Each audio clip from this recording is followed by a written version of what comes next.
Pesona si gadis desa, episode 163 dengan judul Terbakar Api Cemburu. Selamat mendengarkan. Sambil tersenyum senang, Luri berjalan menghampiri Galang dan juga Jovan. Dia tak henti-hentinya terus menatap paperback berisi gaun pemberian dari Vedo. "Luri, apa yang kau bawa?" tanya Galang sembari menatap penuh tanya ke arah paperback coklat yang ditenteng oleh Luri. Dilihat dari mereknya, sepertinya isi dari paperback tersebut adalah sesuatu yang sangat mahal. Pria mana yang memberikan hadiah semahal itu pada Luri ya? Apa jangan-jangan itu dari kekasihnya? Tidak mungkin. Luri yang bilang sendiri kalau dia ingin fokus ke pendidikannya dulu. Mustahil dia mempunyai kekasih. Jangan berprasangka buruk dulu, Galang. Itu tidak baik. Batin Galang bermonolog dengan hatinya. Oh, ini hadiah dari Kak Vedo, Lang. Dia baru saja datang dari Jepang, lalu membawakan ini sebagai oleh-oleh untukku. Jawab Luri sebisa mungkin mengatakan sesuatu yang tidak menyakiti perasaan Galang. Dia sadar betul kalau teman sekelasnya ini sedang menahan rasa cemburu. Kak Vedo, apa dia pria yang tempo hari mengantarkanmu dan Nania ke sekolah ini? Iya, dia orang yang sama. Kenapa memangnya? Sengaja Luri balas memberi pertanyaan pada Galang supaya dia berhenti mengorek tentang siapa Vedo.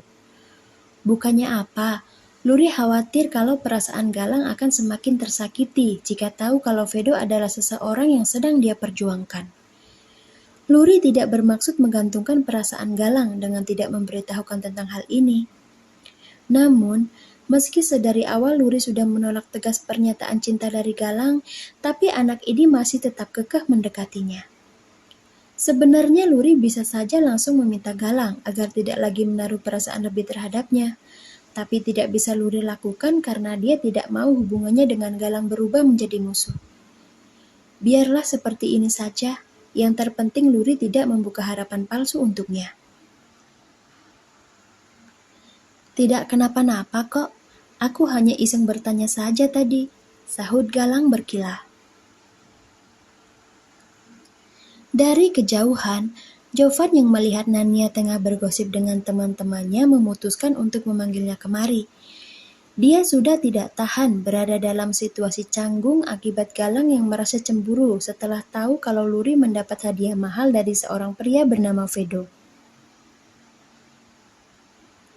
Nania, ayo kita mengobrol di sana saja. Kau tahu tidak, Galang dan kakakmu sedang terlibat perang dingin, ucap Jovan sembari menarik tangan Nania agar berdiri dari tempat dia duduk. Bukannya kaget mendengar laporan tersebut, Nania malah merasa sangat marah karena Jovan sudah lancang memegang tangannya. Segera dia menepis tangan kakak kelasnya ini kemudian berdiri sambil berkacak pinggang. Kak Jovan, bisa tidak kau jangan genit padaku? Bisa-bisanya ya kau menarik tanganku di hadapan banyak orang? Ingin berbuat cabul ya? Tuduh Nania sengit. Astaga, bisa tidak kau jangan menuduhku seperti itu, Nania? Aku memegang tanganmu karena ingin mengajakmu pergi menemui kakakmu. Kenapa kau malah berpikir yang tidak-tidak sih? Aneh, sahut Jovan sambil berdecak kesal. Setelah itu Jovan dan Nania sama-sama melayangkan tatapan sengit. Tapi sedetik kemudian barulah Nania ingat kalau Jovan adalah kandidat utama yang akan dia jadikan sebagai seorang suami. Tidak ada angin dan tidak ada hujan, tiba-tiba saja sikap Nania langsung berubah 180 derajat. Dia yang tadinya menatap garang ke arah Jovan seketika langsung melembut sambil menggayat lengan kakak kelasnya ini. Kak Jovan, tadi kau ingin mengajakku pergi kemana? Tanya Nania dengan suara yang sangat lembut. Nania kemudian memelototkan mata ke arah teman-temannya yang sedang berbisik menggunjingkan perbuatannya. Dia memberi kode agar mereka semua bisa segera diam supaya Jovan tidak merasa aneh. Kalian tidak tahu saja kalau Kak Jovan adalah calon suami masa depan yang sangat kaya raya. Dia adalah kandidat utama yang akan aku jadikan sebagai penjamin hidup. Awas saja kalau kalian terus berulah yang mana membuat Kak Jovan merasa curiga. Akan kubotaki kepala kalian semua. Batin Nania kesal. Nania, teman-temanmu itu kenapa ya? Tanya Jovan penasaran. Sudah, abaikan saja Kak. Sebaiknya sekarang kita pergi menemui Kak Luri dan Kak Galang saja. Tadi kau bilang mereka sedang perang dingin kan? Ayo, jawab Nania dengan cepat mengalihkan pertanyaan Jovan dengan cara mengajaknya pergi menghampiri sang kakak. Jovan tak bisa menolak ajakan Nania yang kini sudah menariknya pergi dari sana. Ada perasaan membuncah di diri Jovan saat gadis yang disukainya ini terus menggait lengannya dengan sangat erat. Sambil menahan senyum, Jovan mengarahkan Nania menuju tempat di mana Luri dan Galang berada. Nania, kenapa kau kemari?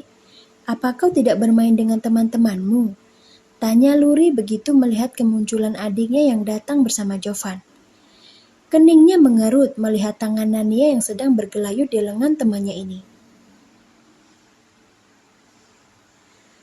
Tadi itu sebenarnya aku sedang asik menggosip bersama kelompokku, Kak.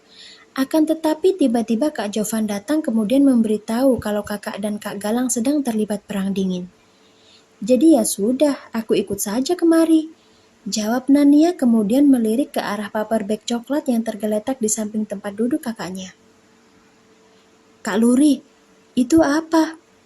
Kenapa aku seperti mencium aroma uang ya dari paper bag itu?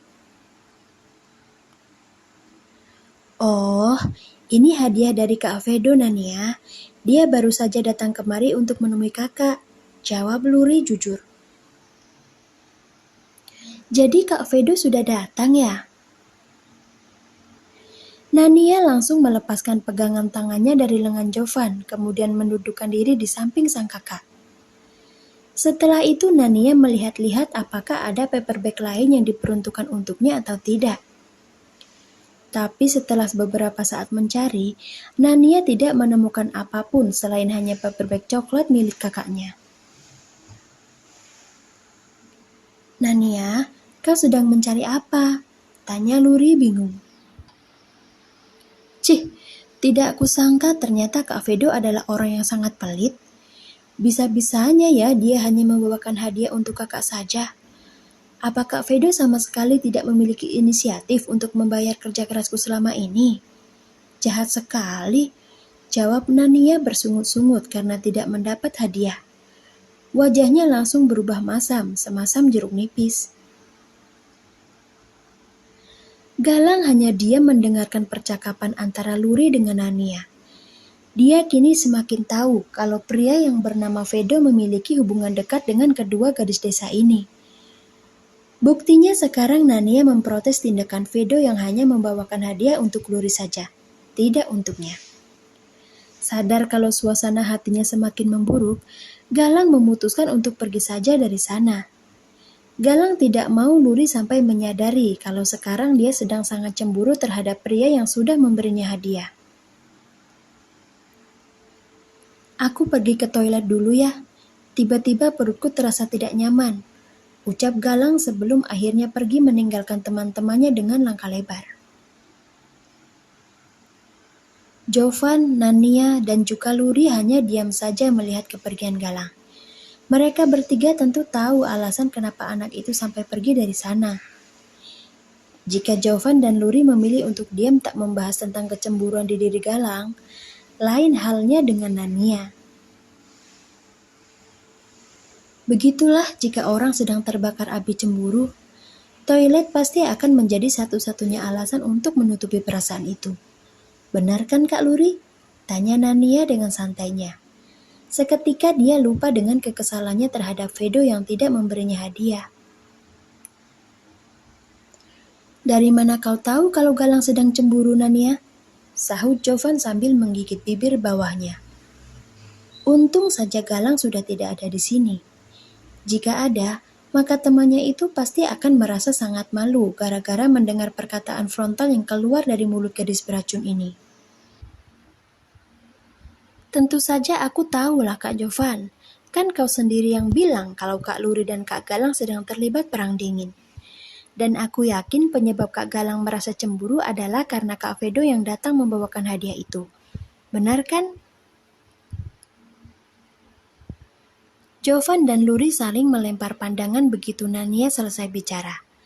Mereka tak bisa mengelak karena apa yang diucapkan oleh Nania memang benar adanya. Kenapa rasanya jadi horor begini ya jika Nania sudah mengatakan sesuatu? Lang, kau beruntung karena sudah pergi sebelum Nania mengeluarkan racunnya. Aku jamin kau pasti akan sesak nafas jika mendengar perkataannya barusan. Batin Jovan iba akan nasib temannya.